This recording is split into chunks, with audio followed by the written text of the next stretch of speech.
What's up, everyone? Rob here with Keeler Outdoors. Last couple videos we went through all my flipping stuff, my baits, my jigs, my modifications, everything. Today's video, we're jumping back into the old jig box one last time.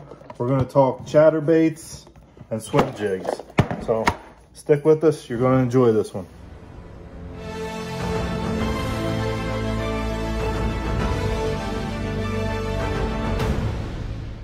All right, so let's start off with my number one favorite lure to fish. Maybe I shouldn't say favorite lure to fish.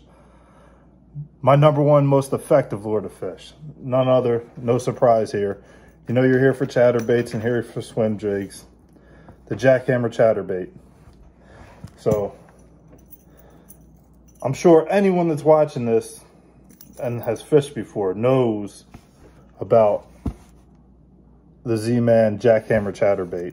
Stout hook, blade. The biggest thing, this blade rattles or vibrates, since it's a vibrating jig, as soon as you move it. So other chatterbaits may come up off the ground and go 2 or 3 feet before you get that nice chatter.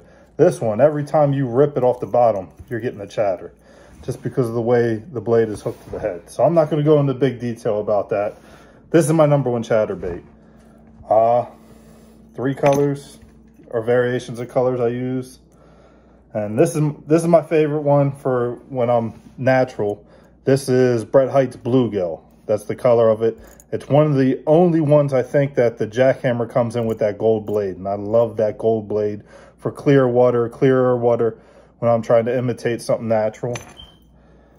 My number one fish catcher, which I have a bunch of these, the black and blue. I don't know why, and it may be just my feeling, but my feeling is a big fish tends to eat black and blue more than green pumpkin, around my area anyway, for whatever reason. So I always go with the black and blue first. For whatever reason, I just seem to have caught my biggest fish on black and blue around here.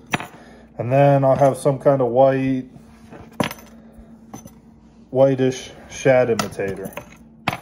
So that's what I do with my jackhammer. Favorite chatterbait. If you're only going to buy one, spend the $15, $13, $16, depending on when you get them. Get yourself a jackhammer. Nothing performs like it. If you're just getting one to reel back in, probably any chatterbait will do. But I fish mine a little different.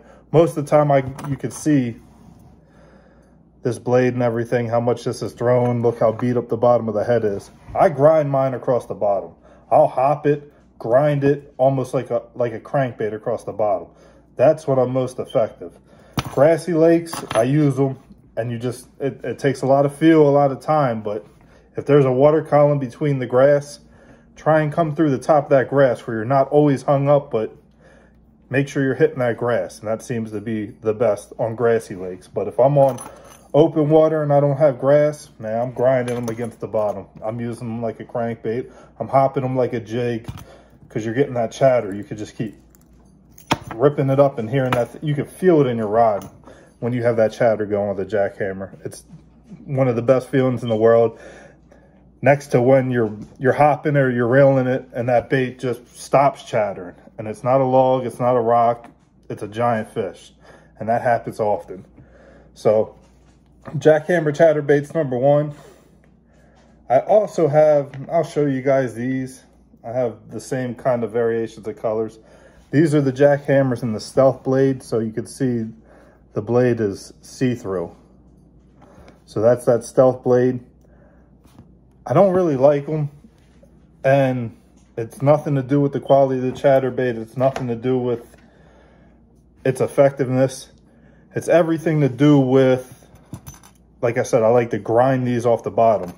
That one just seems to ride higher in the water column. It's harder for me to keep contact with the bottom on those stealth blades. For whatever reason, maybe it's the blade being too light, but they seem to want to ride up out of the strike zone, and it makes them not my favorite chatterbait to go to.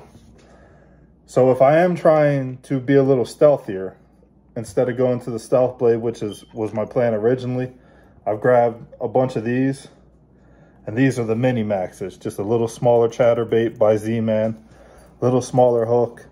So if I think this is going to be too much, I'll go to the Mini Max and just go a little stealthier. So that's really the 3 chatterbaits I use. Get in the trailers real quick with you guys. You see this one's already rigged up from last season. That's a Yamamoto Seiko. That's my #1 trailer in the 4-inch. So you see I got black and blues. I'll show you them all. Black and blues to match, of course, my black and blue chatterbait.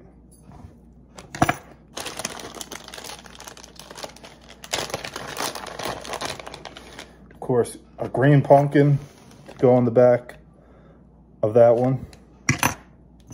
And you can already see this one's got one of those that's green, white on the bottom, green pumpkin up top. I throw a white one on that one.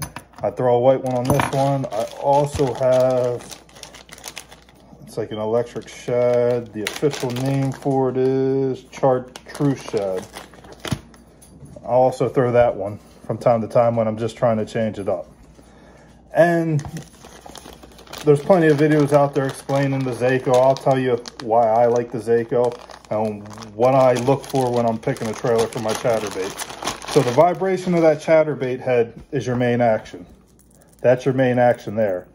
So behind it, I know a lot of people put paddle tails behind it, and there's nothing wrong with that. I'm sure that catches fish. My feeling is that paddle tail actually fights the action of that head.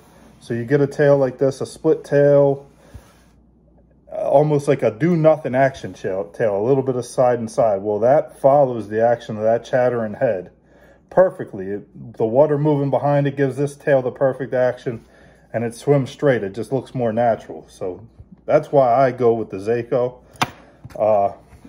That's why you'll see people use super flukes behind them. Something with a do-nothing action that kind of doesn't fight your head. So that's the key. You want it to look good in line with that head that's chattering. So for swimming, Seiko, another good option, the Razor Shad by Z-Man.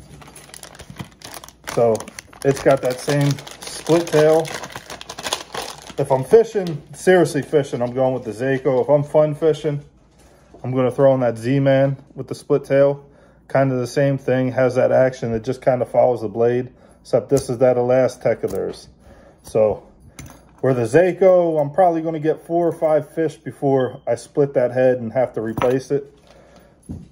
This Z-Man one I could leave on the entire season, and I'm probably not going to have to replace it. I mean, these packs are probably 2 to 3 years old, and I'm still using the same one. So that's another good option, is that Razor Shad by Z-Man. Has a very similar action to that Seiko with that Elastec plastic that's just going to last you. As far as swim trailers, that's the one I like. Honorable mention, Big Bite Baits makes one. The Kamikaze, which is not a bad one if you want to go with another split tail action, little bigger tail. It's got some holes in it to get some more water moving through it. So that's a good option if you didn't like it, the first two, but those first two are my main swim action ones. So creatures, what do I throw creature-wise behind them? Again, Yamamoto, I like that cowboy creature. That cowboy creature, if I'm looking for a ton of action,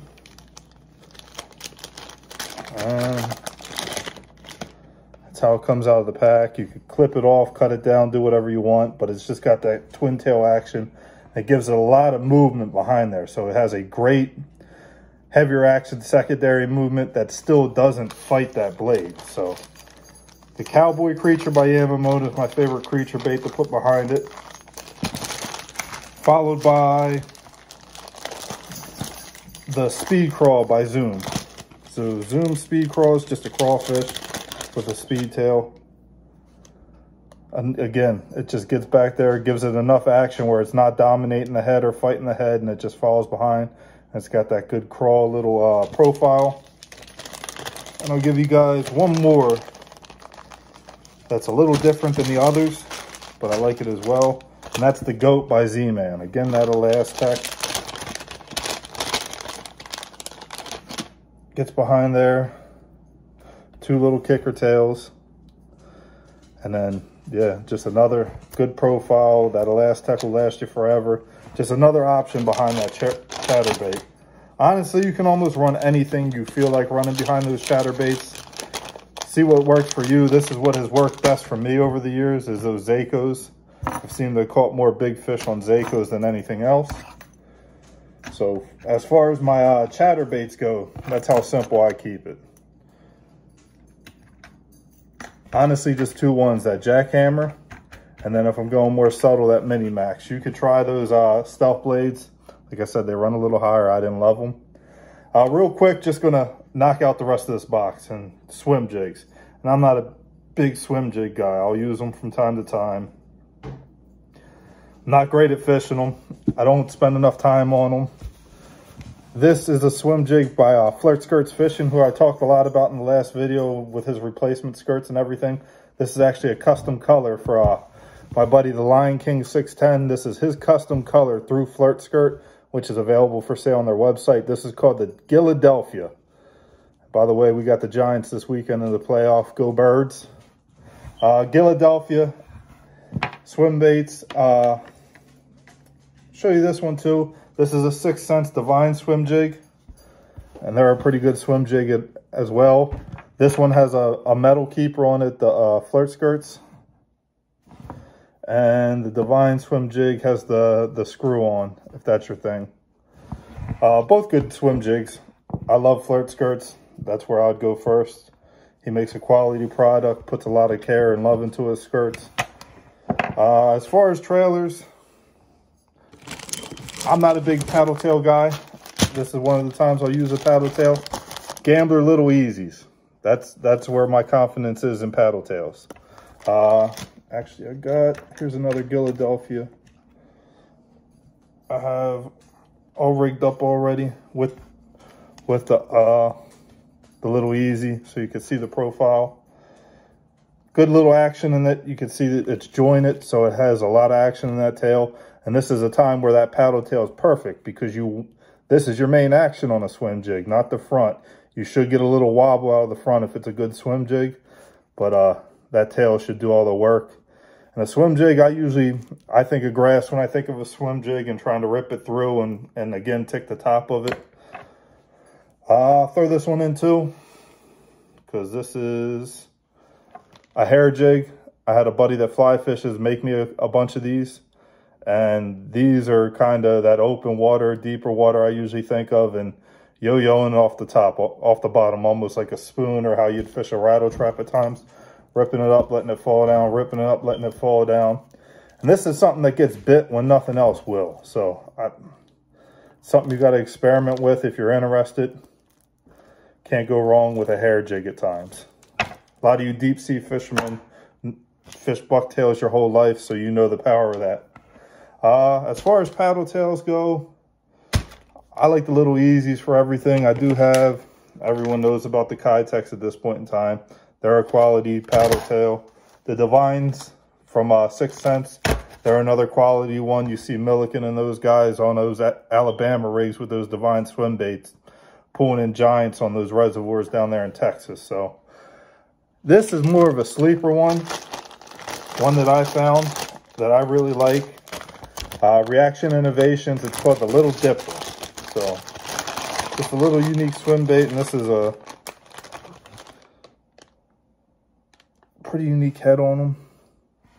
And then the split and a good action on the tail. So that's a sleeper if you're looking for something nobody else has and you're tired of throwing the same old Kitex with the big ribs, which is kind of what I've gotten away from, to something of a tighter profile like those Little Easies or these Reaction Innovations Little Dippers. So any questions, leave it below. That wraps up the jig box. You've seen everything I have in that jig box. That really wraps up this trailer box I have.